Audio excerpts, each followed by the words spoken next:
إن الحمد لله نحمده ونستعينه ونعوذ بالله من شرور أنفسنا ومن سيئات أعمالنا من يهده الله فلا مضل له ومن يضلله فلا هادي له وأشهد أن لا إله إلا الله وأشهد أن محمدا عبده ورسوله أما بعد فإن خير الحديث كتاب الله وخير الهدي هدي محمد صلى الله عليه وسلم وشر الأمور محدثاتها وكل محدثة بدعة وكل بدعة ضلالة وكل ضلالة في النار.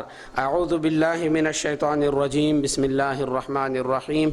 قاف والقرآن المجيد بل عجبوا أن جاءهم منذر منهم فقال الكافرون هذا شيء عجيب أإذا متنا وكنا ترابا ذلك رجع بعيد قد علمنا ما تنقص الأرض منهم وعندنا كتاب حفيظ بل كذبوا بالحق لما جاءهم فهم في أمر مريج. وقال الله تعالى يا أيها الذين آمنوا اتقوا الله حق تقاته ولا تموتن إلا وأنتم مسلمون. يا أيها الناس اتقوا ربكم الذي خلقكم من نفس واحدة وخلق منها زوجها وبث منهما رجالا كثيرا ونساء واتقوا الله الذي تساءلون به والأرحام إن الله كان عليكم رقيبا. يا أيها الذين آمنوا اتقوا الله وقولوا قولا سديدا يصلح لكم أعمالكم ويغفر لكم ذنوبكم ومن يطع الله ورسوله فقد فاز فوزا عظيما. محترم حاضرین، تمام تعریفوں کے لائق اللہ تعالیٰ ہے، کائنات کا جو خالق و مالک ہے، عبادتیں اسی کے لیے روا اور درست ہیں. سب سے اچھی بات اللہ کی بات قرآن مجید ہے اور سب سے بہتر راستہ محمد رسول اللہ صلی اللہ علیہ وسلم کا راستہ ہے. دین میں نئی چیز بدعت ہے، بدعت گمراہی ہے اور گمراہی کا انجام دوزخ ہے. محترم حاضرین، آج خطبہ جمعہ کا موضوع ایک بہت ہی حساس موضوع ہے اور انسانی زندگی میں اس کی شدید ضرورت ہوتی ہے. وہ ہے استخارہ. استخارے کا معنی نقصان سے بچتے ہوئے اللہ سے خیر کا سوال کرنا، اللہ سے خیر مانگنا، اسے استخارہ کہتے ہیں. تجارت کرنا ہے، کوئی نئی تجارت شروع کرنا ہے، کہیں ملازمت پہ جا کے لگنا ہے، یا اپنی تجارت میں کسی کو پارٹنر بنانا ہے. اس لیے کہ عام طور پر لوگ انسان کی ظاہری شکل و صورت، اس کی تہذیب و تمدن اور اس کے لباس کو دیکھ کر اس قسم کی شراکت کر لیتے ہیں، پارٹنر میں لے لیتے ہیں، لیکن بعد میں دھیرے دھیرے ایک ایک پردہ ہٹتا جاتا ہے اور بعد میں کف افسوس ملتے ہیں. اور اسی طریقے سے اپنی اولاد کا کہیں نکاح کرانا ہے. یہ تمام معاملات میں آدمی تنہا فیصلہ نہیں کر سکتا، دوسروں کے اچھے مشوروں کا محتاج ہوتا ہے. تو اسلام یہ تعلیم دیتا ہے کہ مشوروں سے پہلے، لوگوں سے مشورہ کرنے سے پہلے اللہ رب العالمین سے استخارہ کر لیں، اس کے بعد لوگوں سے مشورہ بھی کریں. اس کے اندر بڑے فوائد ہوتے ہیں. لوگ شریعت اسلامیہ جو استخارے جیسی پاکیزہ تعلیم دی ہے، اس سے کہیں ہٹ کر ایسے معاملات میں نجومیوں کے پاس جاتے ہیں، کاہنوں کے پاس جاتے ہیں، عراف جیسے لوگوں کے پاس جاتے ہیں اور ان سے مشورے کرتے ہیں. حالانکہ یہ سب گناہ کے کام ہیں. رسول اللہ صلی اللہ علیہ وسلم نے فرمایا من اتا کاہنا او عرافا فصدقہ بما یقول فقد کفر بما انزل علی محمد. جو آدمی ایسے نجومیوں کے پاس، عرافین اور کاہنوں کے پاس جاتا ہے، ان سے کوئی چیز پوچھتا ہے، ان کی بات کو صحیح تسلیم کر لیا، تو گویا رسول اللہ صلی اللہ علیہ وسلم پر اتری ہوئی شریعت کا اس نے انکار کیا. کتنی بڑی وعید ہے. اور ایک دوسری حدیث مسلم کی ہے کہ من اتا کاہنن، آدمی کسی کاہن کے پاس آتا ہے، فسألہ عن شیء، کوئی بات ان سے پوچھتا ہے، فصدقہ بما یقول، اور ان کی بات کو وہ سچ مان لیتا ہے، لن یقبل اللہ صلاتہ 40 یوما، ایسے آدمی کے اللہ تعالیٰ 40 دن کی نماز قبول نہیں کرے گا۔ یہ سب وعیدیں ہیں۔ اب آئیے کہ استخارہ، یہ استخارے کی بڑی اہمیت ہے، اور رسول اللہ صلی اللہ علیہ وسلم استخارے پر بڑا زور دیا ہے۔ جابر رضی اللہ عنہ سے حدیث ہے کہ کانا رسول اللہ صلی اللہ علیہ وسلم یعلمنا الاستخارۃ فی الامور کلھا کما یعلمنا السورۃ من القرآن، کہ اللہ کے نبی صلی اللہ علیہ وسلم ہم لوگوں کو استخارہ ایسے ہی سکھاتے تھے جیسے قرآن مجید کی کوئی سورت سکھاتے ہیں۔ اور کن معاملات میں؟ فی الامور کلھا، تمام دنیاوی معاملات میں، دنیا کے تمام معاملات میں آپ ہمیں استخارہ سکھاتے تھے۔ اور اس کی اہمیت کا اندازہ، یہ کس قدر استخارہ اہم ہے، اس کا اندازہ آپ اس سے لگا سکتے ہیں کہ شروع اسلام میں اللہ کے نبی صلی اللہ علیہ وسلم حدیثوں کو لکھنے سے منع کر دیا تھا۔ کیوں منع کیا تھا؟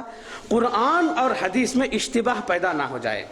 لیکن اس کے باوجود بھی عبداللہ بن مسعود رضی اللہ تعالیٰ عنہ کی حدیث ہے، ابن ابی شیبہ کے اندر ہے کہ ما کننا نکتب فی عہد رسول اللہ صلی اللہ علیہ وسلم من الاحادیث الا الاستخارۃ والتشہد، رواہ ابن ابی شیبہ، کہ اللہ کے نبی صلی اللہ علیہ وسلم کے زمانے میں ہم حدیثوں کو نہیں لکھتے تھے سوائے استخارہ اور تشہد کی حدیثوں کے، یعنی استخارہ اور تشہد کی حدیثوں کو ہم ضرور لکھ لیا کرتے تھے۔ کیوں؟ اس کی اہمیت اس قدر زیادہ تھی، اس کی اہمیت بہت زیادہ ہونے کی وجہ سے آپ صلی اللہ علیہ وسلم کے اس حکم کے باوجود آپ کی اجازت سے یہ باتیں لکھ لیا کرتے تھے۔ اب دیکھیے استخارے کی جب اتنی اہمیت ہے تو صحابہ کرام کے نزدیک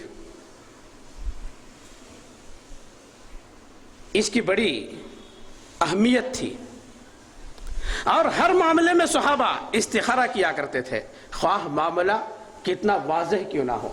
آج دیکھیے ایک زمین خریدنا ہے تو بعض لوگ یہ بھی سوچتے ہیں کہ ارے یہ زمین تو بی ڈی اے کی ہے، یہ زمین صاف ہے، اس میں استخارہ کرنے کی کیا ضرورت ہے۔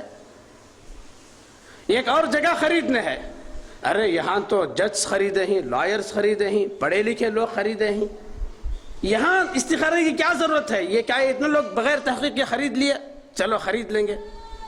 ایسا نہیں ہوتا۔ ارے اتنے بڑے گھرانے سے رشتہ آیا ہے، ایسے گھرانے سے رشتہ جب آیا ہے تو اس میں استخارے کی کیا ضرورت ہے۔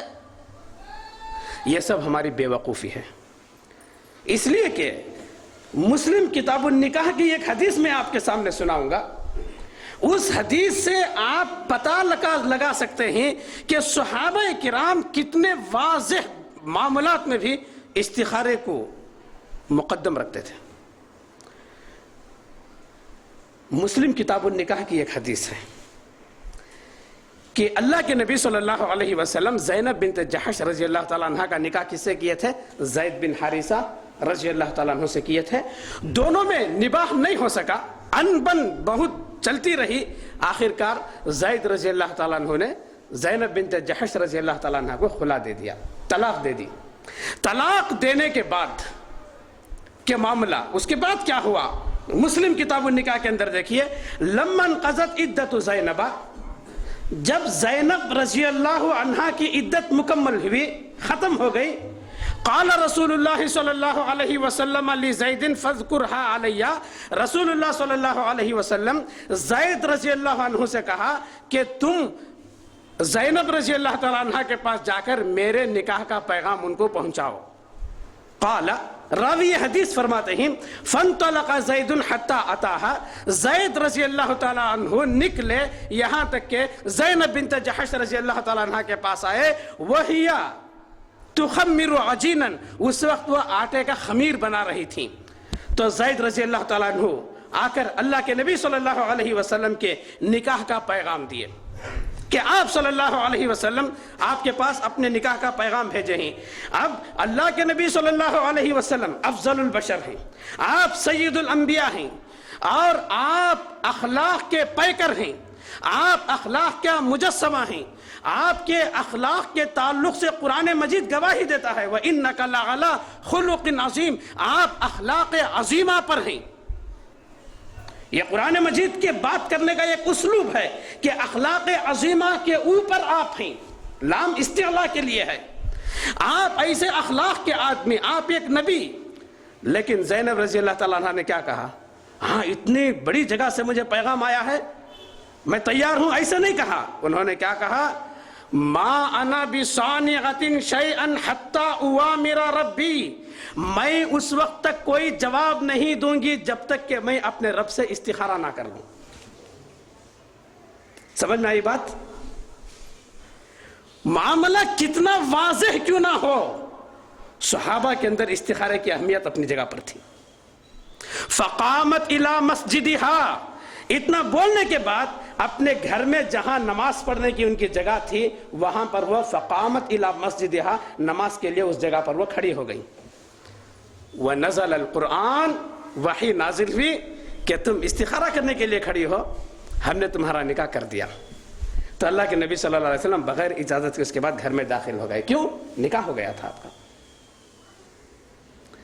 یہ حدیث بالکل اس بات کی دلالت کر رہی ہے کہ معاملہ جس قدر صاف کیوں نہ ہو, شفاف کیوں نہ ہو, استخارے کی اہمیت اپنی جگہ رہتی ہی ہے. استخارہ کرنا اچھی بات ہے.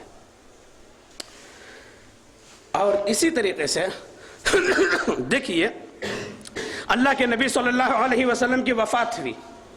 وفات کے بعد آپ کو معلوم ہونا چاہے کہ قبر دو طرح کی بنائی جاتی ہے, ایک صندوق نما اور ایک بغلی. وَكَانَ بِالْمَدِينَةِ رَجُلٌ یلحد و آخر یزرح, مدینے میں دو آدمی تھے, ایک کہ صندوق نما قبر بنانے کا ماہر تھا اور دوسرا بغلی قبر بنانے کا ماہر تھا. لیکن صحابہ کرام کے درمیان یہ بات پیدا ہوئی کہ اللہ کے نبی صلی اللہ علیہ وسلم کے لیے کون سی قبر بنائی جائے, صندوقی یا بغلی. صحابہ کرام نے آپس میں طے کیا, نستخیر ربنا ونبعث الیہما فأیہما سبق ترکناہ فأرسل الیہما فسبق صاحب اللحد فلحدوا للنبی صلی اللہ علیہ وسلم. یہ ابن ماجہ کتاب الجنائز کی حدیث ہے کہ صحابہ کرام نے یہ طے کیا, نستخیر ربنا, ایک کام ایسے کریں گے ہم اپنے رب سے استخارہ کریں گے. وَنَبْعَثُ إِلَيْهِمَا, دونوں کے پاس ہم پیغام بھیجیں گے, جو جلدی آ جائے گا ہم اس کو قبر کھودنے کے لیے چھوڑ دیں گے. فَسَبَقَ صَاحِبُ اللَّحْدِ, بغلی قبر والا جلدی آ گیا, چنانچہ اللہ کے نبی صلی اللہ علیہ وسلم کی قبر بغلی بنائی گئی. یہاں پر بھی صحابہ کرام نے کیا کیا؟ استخارے کو ترجیح دی. اور اس کے بعد ہمارے محدثین کو دیکھیے, ہمارے محدثین استخارے کے کس قدر پابند تھے. فتح الباری کے مقدمے کے اندر, فتح الباری میں امام بخاری رحمہ اللہ کے تعلق سے یہ بات ہے کہ سب سے صحیح کتاب قرآن مجید کے بعد صحیح بخاری ہے, اس پر اجماع امت ہے. لیکن امام بخاری رحمہ اللہ فرماتے ہیں, ما ادخلت فی الصحیح حدیثا الا بعد ما استخرت اللہ وصلیت رکعتین وتیقنت صحتہ, میں نے استخارے کے بغیر اور 2 رکعت نماز پڑھے بغیر اور اس کی صحت پر میرے یقین کے ہوئے بغیر میں نے کسی حدیث کو اس صحیح کے اندر داخل نہیں کیا ہے. پہلے میں نے استخارہ کیا, نماز پڑھی, اس کی صحت کا یقین جب مجھے ہو گیا تو میں نے حدیث کو داخل کیا. یہ ہمارے محدثین کا معاملہ تھا. اب آئیے کہ استخارے کا طریقہ کیا ہے, یہ ایک اہم بات ہے. استخارے کا طریقہ یہ ہے, جابر رضی اللہ تعالیٰ عنہ سے حدیث ہے, رسول اللہ صلی اللہ علیہ وسلم نے فرمایا کہ اذا ہم احدکم بالامر فلیرکع رکعتین من غیر الفریضۃ ثم لا یقل اللہم انی استخیرک بعلمک واستقدرک بقدرتک فانک تقدر ولا اقدر وتعلم ولا اعلم وانت علام الغیوب. اللہم ان كنت تعلم ان هذا الامر خير لي في ديني ومعاشي وعاقبة امري فاقدره لي ويسره لي ثم بارك لي فيه وإن كنت تعلم أن هذا الأمر شر لي في ديني ومعاشي وعاقبة أمري فاصرفه عني واصرفني عنه واقدر لي الخير حيث كان ثم أرجني به. یہ حدیث بخاری کے اندر بھی ہے، نسائی کے اندر بھی ہے، اور ابو داؤد کے اندر بھی ہے، اور دیگر کتب حدیث کے اندر ہے. امام بخاری رحمہ اللہ اس حدیث پر باب باندھتے ہیں کہ باب التطوعی، باب صلاۃ التطوعی مثنا و مثنا، یعنی نفل نمازیں 2 رکعت کر کے ہیں. اس کے اندر یہ بتایا گیا کہ جب تم میں سے کسی کام کے کرنے کا ارادہ کرے فَلْيَرْكَعْ رَكَعَتَيْنِ مِنْ غَيْرِ الْفَرِيضَةِ، فرض کے علاوہ 2 رکعت نفل نماز پڑھے. ثُمَّ لَا يَقُلْ، اور پھر یہ کہے. امام نووی رحمہ اللہ فرماتے ہیں کہ ثُمَّ لَا يَقُلْ، 2 رکعت نماز پڑھے، پھر اس کے بعد ثُمَّ لَا يَقُلْ، پھر یہ کہے. اس سے استدلال کرتے ہیں کہ استخارے کی دعا سلام پھرنے کے بعد پڑھنا ہے، اور وہ دعا جو میں نے ابھی آپ کے سامنے پڑھا وہ دعا ہے. اس دعا کے اندر یہ بتایا گیا اللہم انی استخیرک، اے اللہ میں تجھ سے خیر کا سوال کرتا ہوں، وَأَسْتَقْدِرُكَ بِقُدْرَتِكَ، اور اے اللہ تیری قدرت کی بدولت میں طاقت و قوت چاہتا ہوں. وَأَسْأَلُكَ مِن فَضْلِكَ الْعَظِيمِ، اور اے اللہ تیرے عظیم فضل کا میں سوال کرتا ہوں. فَإِنَّكَ تَقْدِرُ وَلَا أَقْدِرُ، اے اللہ طاقت و قوت تیرے پاس ہے اور طاقت و قوت میرے پاس نہیں ہے. وَتَعْلَمُ وَلَا أَعْلَمُ، اے اللہ تو جانتا ہے اور میں نہیں جانتا، یعنی علم تو رکھتا ہے اور علم میں نہیں رکھتا.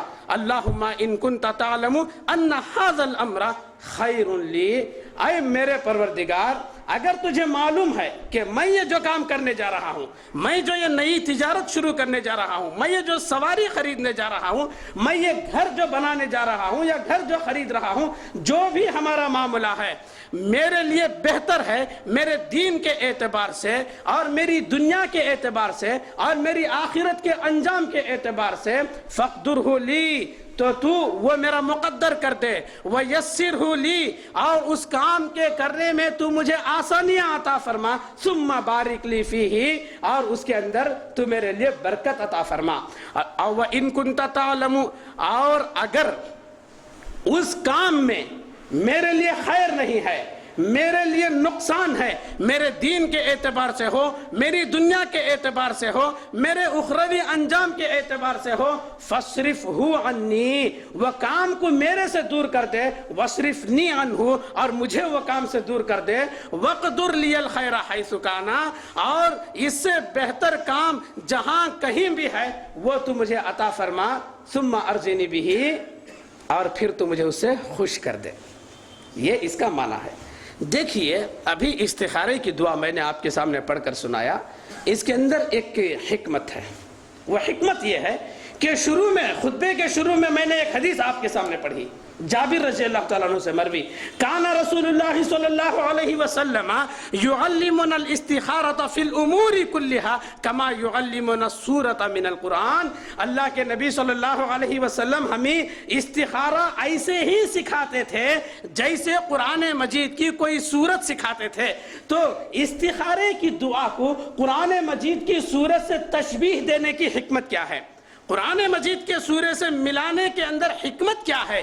اس کے اندر اصل میں حکمت یہ ہے کہ اہل علم نے یہ حکمت بیان کیا ہے، جس طریقے سے قرآن مجید کی صورت میں آپ کمی و زیادتی نہیں کر سکتے، اس کے اندر کسی چیز کو نکال نہیں سکتے اور اس کے اندر کسی چیز کو داخل نہیں کر سکتے، اسی طریقے سے استخارے کی دعا کے اندر آپ کسی چیز کو داخل نہیں کر سکتے، کسی چیز کو نکال نہیں سکتے.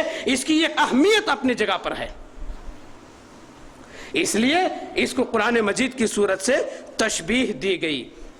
تو دیکھیے استخارے کے اندر کتنی بڑی اہم باتیں ہیں اور کتنی پیاری باتیں ہیں. اے اللہ وہ خیر ہے تبھی تو مجھے وہاں پہنچا، اگر اس کے اندر شر ہے تو مجھ سے دور کر دے اور مجھے اس سے دور کر دے. اللہ تعالیٰ حفاظت فرما لے گا.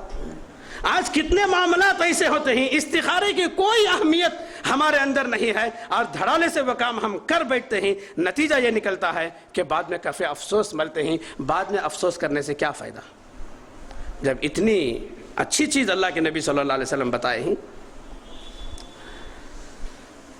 اب یہاں پر ایک اہم بات ہے، وہ بات یہ ہے کہ نماز کے بغیر بھی کیا استخارہ کیا جا سکتا ہے؟ یہ ایک اہم سوال ہے۔ تو مسنون طریقہ یہ ہے کہ نماز پڑھیں، اس کے بعد استخارہ کریں۔ البتہ اگر کوئی ایسی مجبوری ہے، مثال کے طور پر وقت بہت کم ہے، فوری حل طلب معاملہ ہے، نماز پڑھنے کے وقت کی گنجائش وہاں پر نہیں ہے، یا کہ ایسی عورت کو استخارہ کرنا ہے جو حیض و نفاس کے عالم میں ہے، وہ نماز نہیں پڑھ سکتی، تو وہ استخارہ کیسے کرے گی؟ تو رسول اللہ صلی اللہ علیہ وسلم نے فرمایا، دیکھیے اسلام کی وسعت، اسلام کے اندر کیسی سہولتیں ہیں کہ آپ صلی اللہ علیہ وسلم نے فرمایا، ابن حبان کی حدیث ہے، اذا اراد احدکم بالامر فلیقل اللہم انی استخیرک بعلمک واستقدرک بقدرتک۔ جب تم میں کوئی کسی کام کا ارادہ کرے تو یہ کہے اللہم انی استخیرک بعلمک، پوری دعا آپ نے بیان فرمائی، اس کے اندر نماز کا ذکر نہیں ہے۔ تو اسلام کے اندر یہ وسعت ہے، الدین یسر، دین اسلام آسان ہے۔ ایسے معاملات مردوں کے لیے بھی پیش آتے ہیں کہ فوری حل طلب معاملہ ہے، عورتوں کے لیے بھی ایسے معاملات پیش آتے ہیں کہ نماز نہیں پڑھ سکتے، تو ایسے لوگوں کے لیے ایسے ہی دعا کرنے کی گنجائش رکھی گئی ہے۔ اب سوال یہ ہے کہ کن امور میں، کن معاملات میں استخارہ کیا جائے؟ ابھی شروع میں ہم نے بیان کیا، کاروبار شروع کرنا ہے، کوئی نئی تجارت کرنا ہے، یا کسی کو شراکت میں لینا ہے، یا اپنے بچوں کے نکاح کہیں کرانا ہے، یہ تمام معاملات دنیاوی معاملات میں، کوئی مکان خریدنا ہے، کوئی گاڑی خریدنا ہے، ان میں استخارہ کرنا ہے، اور عبادات میں استخارہ نہیں کر سکتے، بھلے وہ عبادتیں نفلی ہی کیوں نہ ہوں۔ میں صدقہ کروں کہ نہ کروں، میں نفل نماز پڑھوں کہ نہ پڑھوں، میں وہ حقوق جو ہی وہ ادا کروں کہ نہ کروں، میرے اندر جو حرام عادتیں ہیں اس کو میں چھوڑوں کہ نہیں چھوڑوں، اس میں استخارہ نہیں ہے۔ ہاں البتہ اگر دو نفلی چیزیں ایک جگہ جمع ہو جائیں اور ان میں کسی ایک کو آدمی کرنا چاہتا ہے تو اس کے اندر استخارہ کر سکتا ہے۔ مثال کے طور پر ایسے سمجھیے، آپ ایک آدمی کا ایک حج ہو گیا، زندگی میں ایک مرتبہ جو فرض تھا، فرضیت ختم ہو گئی، اب وہ آدمی کے پاس 3 لاکھ روپے ہیں، اور وہ اس پس و پیش میں ہے کہ میں یہ 3 لاکھ روپے میں نفلی حج کروں یا فلاں مریض کو آپریشن کراؤں۔ اب یہ دو معاملات تردد کے اندر گھرا ہوا ہے وہ، تو ان دو معاملات میں کسی ایک کو اختیار کرنے کے لیے استخارہ کر سکتا ہے، ورنہ اس سے ہٹ کر اور نوافل میں استخارہ جائز نہیں ہے اور نہیں کرنا ہے۔ اب دیکھیے استخارے کی قبولیت کی علامت کیا ہے، استخارہ کرنے کے بعد آدمی کو کیا کرنا چاہیے۔ جیسا کہ استخارے کی حدیث کے اندر بیان ہوا، ترجمے سے معلوم ہوا کہ خیر ہے تو اے اللہ تو مجھے آگے بڑھا، شر ہے تو مجھے اے اللہ روک لے، یہ خلاصہ تھا ان باتوں کا۔ اب استخارے کے بعد، استخارے سے پہلے سب سے پہلے آدمی کو خالی ذہن ہونا ہے، اور کسی ایک طرف اس کا پہلے ہی سے جھکاؤ نہ ہو، تمام شکوک و شبہات اور خیالات سے اپنے آپ کو پاک رکھے، اپنے ذہن کو پاک رکھے، پھر وہ استخارہ کرتا ہے۔ استخارہ کرنے کے بعد اگر اس کے اندر خیر ہے تو اللہ تعالیٰ اس خیر کو آگے لے جاتا ہے، اس کام کو آگے بڑھاتا ہے۔ اگر اس کام کے اندر اس کے لیے شر ہے، اس کے اندر نقصان ہے، تو اللہ تعالیٰ کیا کرتا ہے، اس کو روک لیتا ہے، اور اسی کے مطابق اس کو آگے بڑھنا یا رکنا اللہ تعالیٰ شرح صدر کرتا ہے، دل کے اندر اطمینان دلاتا ہے، دل کے اندر سکون دلاتا ہے۔ بعض لوگوں کا یہ کہنا ہوتا ہے کہ استخارہ کرنے کے بعد خواب میں کوئی چیز نظر آتی ہے، یہ بے بنیاد بات ہے، اس کی کوئی حقیقت نہیں ہے، اس کا کوئی ثبوت کتاب و سنت کے اندر نہیں ہے، بلکہ جو بھی باتیں ہیں اللہ تعالیٰ شرح صدر کرتا ہے، سینے کو کھول دیتا ہے اور اس کی طرف ہماری رہنمائی کرتا ہے۔ اب ایک بات اس کے اندر میں آپ کو یہ کہنا ہے کہ استخارہ کتنی مرتبہ تک کرنا ہے۔ تو استخارہ جب تک شرح صدر نہ ہو، آدمی کو کرتے رہنا چاہیے، اس کی کوئی حد معین نہیں ہے۔ جیسے بعض لوگ کہتے ہیں کہ 7 مرتبہ کرنا ہے، ایسی کوئی حد متعین نہیں ہے۔ آپ 1 مرتبہ کیجئے، 3 مرتبہ کیجئے اور زیادہ مرتبہ کیجئے، اس کے لیے کوئی حد معین نہیں ہے۔ کیوں؟ اس کے دلائل کیا ہیں؟ پہلی دلیل اس کی یہ ہے، اصل میں استخارہ دعا ہے، اور دعا کے تعلق سے اللہ کے نبی صلی اللہ علیہ وسلم کا عمل کیا تھا؟ آپ دعا کو بار بار دہراتے، 3 بار دہراتے۔ تو اس سے یہ معلوم ہوا کہ استخارہ بھی دعا ہے، اور اس کو کئی بار ہم پڑھ سکتے ہیں، کر سکتے ہیں استخارہ۔ اور دوسری بات، مسلم کے اندر ایک حدیث ہے، وہ حدیث یہ ہے کہ معاویہ کے زمانے میں اہل شام نے مکے پر حملہ کر دیا۔ مکے پر جب حملہ ہوا، خانہ کعبہ کو بھی اس کا نقصان پہنچا، اور صرف نقصان کیا بلکہ خانہ کعبہ کی دیواریں اس سے جو ہے ہل گئی تھیں اور کمزور ہو گئی تھیں دیواریں۔ اس وقت عبداللہ بن زبیر رضی اللہ تعالیٰ عنہ مکے کے خلیفہ تھے۔ انہوں نے یہ سوچا کہ دیواریں خانہ کعبہ کی کمزور ہو گئی ہیں، ان کو گرا دیا جائے، خانہ کعبہ کی دیواروں کو منہدم کر دیا جائے، اور ابراہیم علیہ السلام کی بنیادوں پر اثر نو دیواروں کی تعمیر کی جائے۔ صحابہ کرام کے سامنے بات کو رکھا انہوں نے، اے لوگو مجھے اس بارے میں مشورہ دو۔ لیکن ان کی یہ بات سن کر صحابہ کرام کعبۃ اللہ کی عظمت اور اس کے تقدس کی بنا پر رائے کو پسند نہیں کیا۔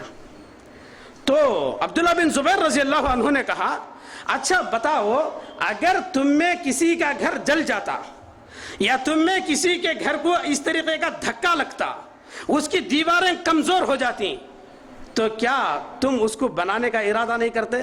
اور اس وقت تک تم سانس نہیں لے سکتے جب تک کہ وہ گھر تمہارا اثر و تعمیر نہ ہو جائے؟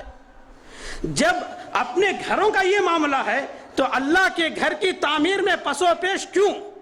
اس کے بعد انہوں نے کہا، انی مستقیر ربی ثلاثا ثم آمر علی امری، ایک کام ایسے کرتا ہوں، میں یہاں سے جاؤں گا، 3 دن تک اللہ سے استخارہ کروں گا، پھر میں اپنے معاملے میں مضبوط ہو جاؤں گا۔ اس کے بعد 3 دن استخارہ کر کے آئے، اور آنے کے بعد خانہ کعبہ کی دیواروں کو پھر انہوں نے بنایا۔ یہ مسلم کی حدیث ہے۔ تو یہاں پر 3 دن تک استخارہ کرنا عبداللہ بن زبیر رضی اللہ تعالیٰ عنہ کے عمل سے ثابت ہوا، اور صحابی کا قول و عمل حجت بنتا ہے جب تک کہ اس کے معارض کوئی بات نہ ہو۔ اور اس کی تیسری دلیل ایک یہ ہے کہ دیکھو، نماز استخارہ یہ نماز استسقاء کے قریب قریب مشابہ ہے، بارش کی نماز، اور یہ دونوں حاجت کی نمازیں ہیں، اور دونوں میں وجہ مشابہت یہ ہے کہ دونوں نمازوں کے بعد دعا ہے۔ جب استسقاء کی نماز بار بار پڑھی جا سکتی ہے تو یہ نماز بھی بار بار پڑھی جا سکتی ہے، اس کے اندر کوئی مسئلہ نہیں ہے۔ اور سعید بن المسیب رضی اللہ تعالیٰ عنہ فرماتے ہیں کہ عمر رضی اللہ تعالیٰ عنہ میراث کے ایک مسئلے میں 1 مہینے تک استخارہ کرتے رہے۔ صحابہ استخارے کو بڑی اہمیت دیتے تھے، اپنی زندگی میں بہت زیادہ اس کو استعمال کرتے تھے۔ آج یہ چیز ختم ہو رہی ہے، ہر معاملے میں استخارہ کرنا یہ اللہ کے نبی صلی اللہ علیہ وسلم کا حکم ہے۔ اب آئیے، ایک بڑی اہم بات ہے، وہ یہ ہے کہ بعض لوگوں کا یہ بھی معاملہ ہوتا ہے، استخارے کے بعد نقصان بھی ہو جاتا ہے۔ ایسا کیوں؟ استخارے کے بعد جو نقصان ہوتا ہے اس میں اہم بات یہ ہے کہ یہ سمجھنا چاہیے کہ استخارے کی خیر و برکت سے اللہ تعالیٰ بڑے نقصان سے بچا لیا۔ بات سمجھ میں آئی؟ اور کوئی بڑا نقصان ہونے والا تھا، یہ چھوٹے نقصان میں اللہ تعالیٰ اس کو ٹال دیا اور بڑے نقصان سے بچا لیا۔ اور دوسری بات اس کے اندر یہ ہے کہ ممکن ہے، ہو سکتا ہے کہ یہ ہمارا نقصان آگے چل کر ہمارے لیے خیر کا سبب بنے۔ بظاہر ہمیں وہ نقصان معلوم ہو رہا ہے، لیکن اس کے اندر خیر ہو سکتا ہے آئندہ کے لیے۔ اس وجہ سے کہ اللہ تعالیٰ جو ہے جہاد کے پیرائے میں قرآن مجید کے اندر فرمایا، کتب علیکم القتال وہو کرہ لکم، اللہ تعالیٰ جہاد تمہارے پر فرض کیا حالانکہ یہ تم کو ناپسند معلوم ہوتا ہے۔ وعسیٰ ان تکرہوا شیئا وہو خیر لکم، بعض چیزیں ایسی ہوتی ہیں جس کو تم ناپسند کرتے ہو، وہو خیر لکم، اور وہ چیزیں آگے چل کر تمہارے حق میں بہتر ثابت ہوتی ہیں۔ وَعَسَىٰ أَن تَكْرَهُوا شَيْئًا وَعَسَىٰ أَن تُحِبُّوا شَيْئًا وَهُوَ شَرٌّ لَكُمْ، اور بعض باتیں ایسی ہوتی ہیں جس کو تم پسند کرتے ہو حالانکہ وہ آگے چل کر تمہارے لیے نقصان کا باعث بن سکتی ہیں۔ وَاللَّهُ يَعْلَمُ وَأَنْتُمْ تَعْلَمُونَ، اللہ جانتا ہے اور تم نہیں جانتے۔ اس آیت کا تعلق استخارے سے بہت قریب ملتا ہے۔ کیسے؟ یہاں پر آیت کے آخر میں وَاللَّهُ يَعْلَمُ وَأَنْتُمْ لَا تَعْلَمُونَ، اللہ جانتا ہے تم نہیں جانتے۔ ان حقیقتوں کو، ان راز کو، اس کے اندر راز کیا ہے وہ اللہ جانتا ہے، تم نہیں جانتے۔ اور استخارے کی دعا کے اندر انت تعلم ولا اعلم، اے اللہ تو جانتا ہے میں نہیں جانتا۔ یہ بہت زیادہ میل کھاتی ہے یہ آیت استخارے کی دعا سے۔ تو بہت ساری باتیں ہم پسند کرتے ہیں حالانکہ وہ نقصان دہ ثابت ہو سکتی ہیں آئندہ، اور بہت ساری باتیں ہم ناپسند کرتے ہیں آئندہ ممکن ہے وہ ہمارے حق میں بہتر ثابت ہو سکتی ہیں۔ اب آئیے، ایک اس تعلق سے اہم بات یہ ہے کہ، اور اس کے علاوہ ایک بات یہ بھی ہے کہ مومن کا معاملہ حدیث کے اندر ہے ہمیشہ خیر ہی ہوتا ہے۔ اللہ تعالیٰ اس کو نعمت دیتا ہے تو شکر بجا لاتا ہے، اور اللہ تعالیٰ جب اس کو نقصان دیتا ہے تو اس کے اوپر وہ صبر کرتا ہے۔ تو ایسے وقت میں صبر کرنا چاہیے اور مزید دعاؤں کو کرنا چاہیے، اللہ تعالیٰ اس کا نعم البدل ضرور دے گا۔ اس کے علاوہ ایک بات یہ بھی ہو سکتی ہے کہ کسی کا استخارہ قبول نہیں ہوتا۔ کیوں؟ کوئی استخارہ کرے لیکن اس کا استخارہ قبول نہیں ہوتا، رد کر دیا جاتا ہے۔ اس کی بہت ساری وجوہات ہیں، اس لیے کہ میں نے بتایا استخارہ دعا ہے، اور دعا کی قبولیت کی جو شرائط ہیں وہی شرائط استخارہ کے اندر بھی ہیں۔ مثال کے طور پر اللہ تعالیٰ بعض لوگوں کی دعاؤں کو قبول نہیں کرتا، تو ایسے ہی بعض لوگوں کے استخارے کو اللہ تعالیٰ قبول نہیں کرتا۔ مثال کے طور پر وہ لوگ جو حرام کمائی کماتے ہیں، جھوٹ بول کر کمائی کماتے ہیں، یا امر بالمعروف اور نہی عن المنکر کا فریضہ انجام نہیں دیتے، یعنی نیکی کا حکم دینا اور برائی سے روکنا وہ فریضہ انجام نہیں دیتے، یا کہ دعاؤں کے اندر غافل ہوتے ہیں، لاپرواہ ہوتے ہیں، اللہ تعالیٰ ایسوں کی دعا قبول نہیں کرتا۔ اور کسی کے پر ظلم کرنا، زبردستی ٹیکس وصول کرنا، اور زانی جیسے گنہگار ہوتے ہیں، اللہ ان کی دعاؤں کو قبول نہیں کرتا۔ اس لیے کہ حدیث ہے کہ ایک آدمی اشعثا اغبرا، جس کے کپڑے میلے کچیلے ہیں اور اس کے بال پراگندہ ہیں، سفر کا تھکا ماندہ ہے، فمد یداہ، اپنے ہاتھوں کو اٹھاتا ہے، فیقول یا ربی یا ربی، اور پکارتا ہے اے میرے پروردگار اے میرے پروردگار، تو اللہ تعالیٰ کہتا ہے اکلہ حرام و دمہ حرام و ملبسہ حرام، کہ اس کی دعا ہم کیسے قبول کریں؟ اس کا کھانا حرام، اس کا پینا حرام، اس کا گوشت حرام، اس کا خون حرام، یہاں تک کہ وہ ملبسہ حرام، اس کا پہننا اوڑھنا حرام، ہم اس کی دعا کیسے قبول کریں گے؟ اگر ایسا آدمی استخارہ کر رہا ہے تو ظاہر سی بات ہے کہ اس کا استخارہ قبول نہیں ہوگا۔ تو اس واسطے ہمیں پاک کمائی کمانا، اللہ کے احکامات کی پابندی کرنا، اللہ کے رسول صلی اللہ علیہ وسلم کی تعلیمات پر عمل کرنا، اس پر ہماری زندگی ہوگی کہ تو ہماری دعائیں قبول، ہمارے استخارے قبول، ورنہ یہ دونوں معاملات میں ہم نقصان میں رہیں گے۔ اور ایک اہم بات یہ ہے کہ ممنوع اوقات میں کیا استخارے کی نماز پڑھ سکتے ہیں؟ جیسے مثال کے طور پر عصر کے بعد نماز نہیں پڑھ سکتے، تو کیا ایسے وقت میں ہم استخارے کی نماز پڑھ سکتے ہیں؟ تو اس کا جواب یہ ہے کہ افضل یہی ہے کہ ممنوع اوقات میں استخارے کی نماز نہ پڑھیں۔ ہاں البتہ اگر کوئی ایسی مجبوری ہے جس کے بغیر کوئی چارہ نہیں ہے تو اس وقت پڑھ سکتے ہیں۔ مثال کے طور پر ایک آدمی کے پاس گاڑی آئی، کار آئی، یہ فروخت کے لیے ہے، اور یہ آدمی خریدنا چاہ رہا ہے، لیکن اور وہ عصر کے بعد آئی ہے جبکہ ممنوع وقت ہے، اور وہ ایسی مجبوری ہے کہ سورج کے غروب ہونے کے بعد تک اس کو مؤخر نہیں کیا جا سکتا، کوئی دوسرا کے خرید لے گا۔ اگر ایسا معاملہ ہے تو وہ اس میں نماز پڑھ سکتا ہے، پڑھ کر استخارہ کر سکتا ہے۔ ایسے وقت میں یہ استخارے کی نماز جو ہے سببی نمازوں میں سے ہو جائے گی، جیسے عصر کے بعد جنازہ پڑھ سکتے ہیں، اور عصر کے بعد تحیۃ المسجد پڑھ سکتے ہیں۔ اگر سورج کو گرہن لگا ہوا ہے عصر کے بعد تو عصر کے بعد گرہن کی نماز پڑھ سکتے ہیں۔ تو ایسے ہی یہ سببی نمازوں میں سے اس وقت ہو جائے گی اور اس وقت یہ نماز پڑھ سکتے ہیں۔ اور ایک بات اس کے اندر یہ ہے کہ دو الگ الگ معاملات کے لیے ایک استخارے میں کام نکال سکتے ہیں یا نہیں۔ تو اس میں دو معاملات ہیں، دو امور ہیں۔ پہلا معاملہ یہ ہے کہ اگر وہ دو معاملات ایک دوسرے سے متعلق ہیں تو ایک ہی استخارے میں کام نکلے گا۔ ایک دوسرے سے وہ دو معاملات ملے ہوئے ہیں، مربوط ہیں، ایک دوسرے سے ان کا تعلق ہے۔ مثال کے طور پر ایک آدمی سفر پر جانا چاہ رہا ہے اور وہ سفر ہوائی جہاز سے کرنا چاہ رہا ہے، جبکہ اپنی کار سے بھی وہ جا سکتا ہے۔ تو یہاں پر یہ دو معاملات میں استخارہ کرنا ہے اس کو، یہ کیا میں سفر کر سکتا ہوں، اور دوسرا میں ہوائی جہاز سے کیا جاؤں، جبکہ کار سے بھی جانا ہے، مجھے جا سکتا ہوں میں۔ تو ایسی صورت میں یہ دونوں کا تعلق ایک سے ہے، تو وہ ایسے کہے گا اے اللہ میرا یہ سفر بذریعہ ہوائی جہاز، ان کنت تعلم ان الامر خیر لی، وہ پوری دعا کو پڑھے گا۔ یا دوسری مثال ایسے سمجھیں کہ ایک آدمی ایک مکان خرید رہا ہے 80 لاکھ میں، 80 lakhs میں، تو اس کو دو استخارے کرنا ہے، کیا میں یہ مکان خرید سکتا ہوں، اور دوسرا 80 لاکھ جو میں دے رہا ہوں یہ کہیں میں زیادہ تو نہیں دے رہا ہوں۔ تو وہ استخارہ ایسے کرے گا یہ میرا مکان خریدنا 80 لاکھ روپے میں، اے اللہ، اس کے بعد اپنی دعا کو مکمل کرے گا۔ اگر معاملات الگ الگ ہیں تو الگ الگ استخارہ کرے گا۔ شیخ البانی رحمہ اللہ یہی کہتے ہیں۔ وہ کیا معاملہ ہے؟ مثال کے طور پر ایک آدمی مکان خرید رہا ہے اور ساتھ ساتھ ایک کار بھی خرید رہا ہے، دونوں کا تعلق نہیں ہے، اس سے الگ الگ باتیں ہیں یہ۔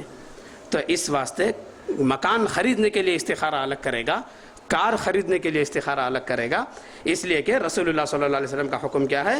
اذا ہم احدکم بالامر، جب تم میں کوئی کسی معاملے میں، امر واحد کا صیغہ ہے، کسی معاملے میں استخارہ کرنا ہے، فلیرکع رکعتین من غیر الفریضۃ، تو یہاں پر ایک کا ذکر ہے، تو اس کے لیے الگ الگ استخارہ ہوگا۔ اور ایک چیز اس کے اندر یہ ہے کہ ایک آدمی کو استخارے کی دعا یاد نہیں ہے، وہ کیا کرے؟ وہ کیا کرے؟ نماز کے بعد دعاؤں کی کتاب کھولے اور ورق دیکھ کر پڑھ لے۔ اس واسطے کہ حدیث کیا ہے؟ لا یکلف اللہ، قرآن مجید کی آیت کیا ہے؟ لا یکلف اللہ نفسا الا وسعها، اللہ آدمی کو اتنا ہی بوجھ ڈالے گا جس کا وہ مکلف ہے، ضرورت سے زیادہ بوجھ اللہ تعالیٰ نہیں ڈالتا، تو وہ دیکھ کر پڑھے گا۔ ایک آدمی ایسا ہے اس کو دیکھ کر پڑھنا بھی نہیں آتا، ان پڑھ ہے، وہ کیا کرے گا؟ وہ یہ کرے گا کہ جس طریقے سے قرآن مجید کی آیت ہے لا یکلف اللہ نفسا الا وسعها، اللہ اتنا ہی بوجھ ڈالے گا جتنی اس کی طاقت ہے، اور فاتقوا اللہ ما استطعتم، اپنی طاقت بھر اللہ سے ڈرو۔ جب اس کو دیکھ کے یاد بھی نہیں ہے، دیکھ کر پڑھنا بھی نہیں آتا، تو وہ ایسا کرے گا کہ کوئی ایک آدمی کو، پڑھے لکھے آدمی کو ساتھ بٹھائے گا، وہ پڑھے گا اور یہ دہرائے گا، اللہم، تو بولے گا اللہم انی استخیرک، وہ بولے گا انی استخیرک، ایسے ہی پوری دعا کو وہ دہرائے گا۔ اس کی دلیل کیا ہے؟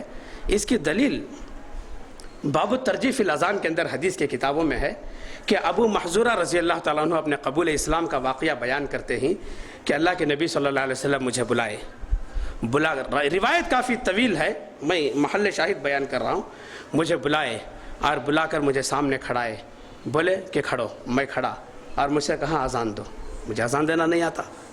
وہ بتاتے ہیں کہ مجھے بڑی نفرت ہو رہی تھی اللہ کے نبی صلی اللہ علیہ وسلم کے سے اور آپ کے اس حکم سے۔ اس کے بعد اللہ کے نبی صلی اللہ علیہ وسلم نے کہا کہ میں بولتا ہوں تم دہراؤ، تو اللہ کے نبی صلی اللہ علیہ وسلم اذان کے کلمات بولے اور ابو محذورہ رضی اللہ تعالیٰ عنہ ان کلمات کو دہرائے۔ وہ بتاتے ہیں کہ یہی میرے قبول اسلام کا واقعہ تھا، اور رحیق المختوم کے اندر بھی یہ واقعہ موجود ہے۔ تو بہرحال اس کے اندر بڑی وسعتیں معلوم ہوئی ہمیں کہ استخارے کی بڑی اہمیت ہے، ہر کام میں استخارہ کرنا چاہیے، اس سے بڑے فائدے ہیں، اللہ تعالیٰ نقصان سے روک لیتا ہے، فائدوں کی طرف ہماری رہنمائی کر لیتا ہے۔ کتنے لوگ محنت سے کمایا ہوا پیسہ برباد کر لیتے ہیں، کتنے لوگ پریشان ہو جاتے ہیں بعد میں، اور کتنے لوگ بغیر استخارے کے اپنے بچوں کی شادیاں کر دیتے ہیں، اور بعد میں طرح طرح کی تکلیفوں کا سامنا کرنا پڑتا ہے۔ یہ اسلام ہر چیز کا حل جب ہمیں بتایا ہے، ہم اس سے پیچھے ہیں تو قصور یہ ہمارا ہے، اس کے اندر غلطی ہماری ہے۔ لیکن افسوس، اسلام جب استخارے کی اتنی پیاری تعلیم دیا ہے اور استخارہ خود کو کرنے کا حکم دیا ہے، لیکن آج استخارے کے نام پر کئی بدعات آ گئی ہیں، کئی خرافات آ گئی ہیں. کوئی ٹی وی چینل پہ بیٹھ کے پوچھتا ہے ہم تمہارا استخارہ دیکھیں گے بولو، اور وہ بولتا ہے فوراً اس کا جواب یہ مذاق ہو گیا ہے، یہ استخارے کا مذاق ہو گیا ہے. کہ یعلمون الاستخارۃ کما یعلمون السورۃ من القرآن، استخارے کو قرآن مجید کی سورت سے تشبیہ دی گئی ہے. تو ہم کیا اسے خرافی استخاروں میں داخل ہو سکتے ہیں؟ نہیں ہو سکتے. اس سے بچنے کی ضرورت ہے. اللہ سے دعا ہے کہ اللہ تعالی ہمیں اپنی زندگی میں استخارے جیسی ایک عظیم نعمت کو استعمال کرنے کی توفیق عطا فرمائے، اور اللہ تعالی ہمیں ان دعاؤں کو یاد کرنے اور ان سنتوں کو زندہ کرنے کی توفیق عطا فرمائے. اقول قولی ھذا استغفر اللہ لی ولکم ولسائر المسلمین.